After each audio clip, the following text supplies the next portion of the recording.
pack, learn all the Michael Jackson songs, and go on tour.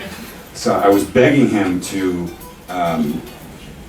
I said, well, when's the next gig after Wednesday? And he said, the next gig is Friday. And I said, please let me do that one.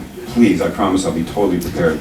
And he was like, nah, if you can't be on the plane tomorrow, then we're going to get somebody else.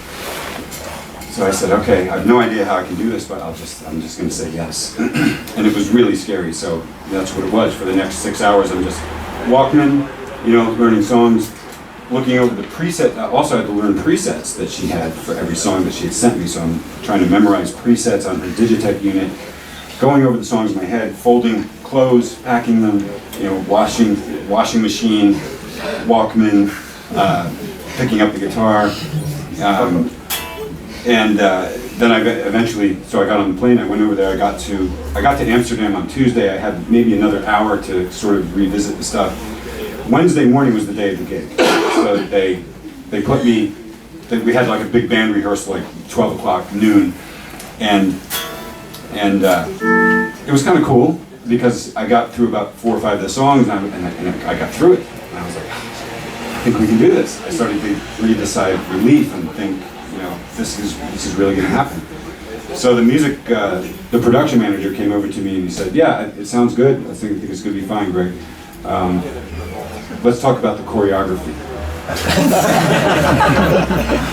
And this really, he was not kidding, because there was tons of stuff that I had to do, as is evidenced by some of the videos you might, hopefully won't find on the internet.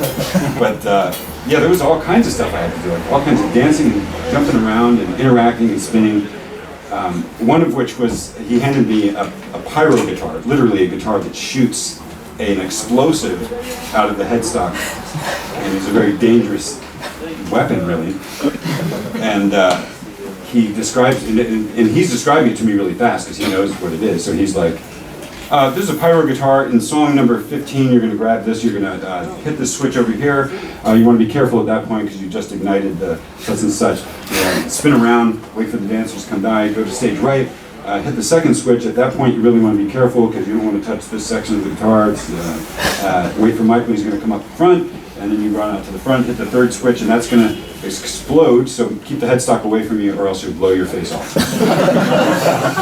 And that's exactly what he said, and that's how I heard it. All I heard was, this is a pyro guitar, blah, blah, blah, blah, blah, blah, blah. Don't blow your face off. So those kinds of challenges are kind of crazy. And I ended up having this gigantic poster-sized sheet of paper surrounding my pedal board, which was, song 1, verse, preset 031,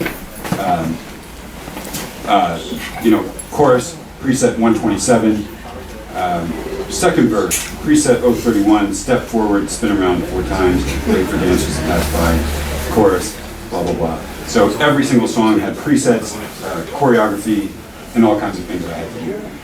So it was kind of a crazy situation. But getting back on track with some of my guitar playing, the very first thing I'll play the very first song that I ever wrote as an instrumental song, which was a song called Kick It All Over.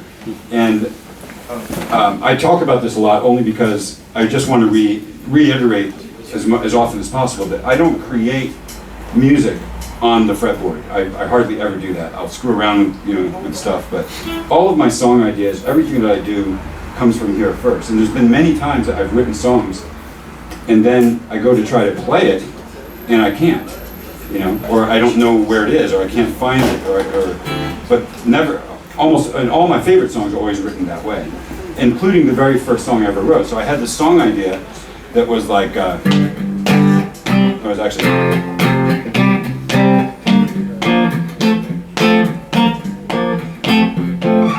pretty basic chord progression in the chorus, but the melody line I heard was, so like,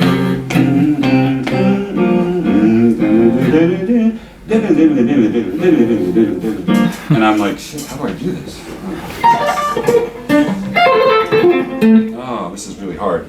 So when I was trying to play it, I couldn't get it, the way that I wanted, so I just started screwing around with ideas, with two-handed ideas that, at that point, hadn't really existed. Everything that two-handed up to that point had all pretty much been, with the exception of the jazz guy, who? Stanley Jordan, yeah. With the exception of him, everything in the rock thing was pretty much Van Halen leading with the picking hand for tapping stuff.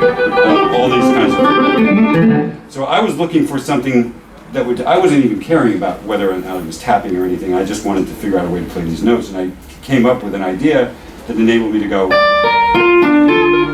see the inversions by having this hand lead the notes as opposed to the right hand. And I think that today that's pretty much a standard sort of shred technique, or high-level guitar technique. And but for me, it was just a way to get around doing something that I couldn't do. So I'll revisit that moment with you and share it together. The song that I couldn't play, my first song. That's what I should have named it, the song I can't play.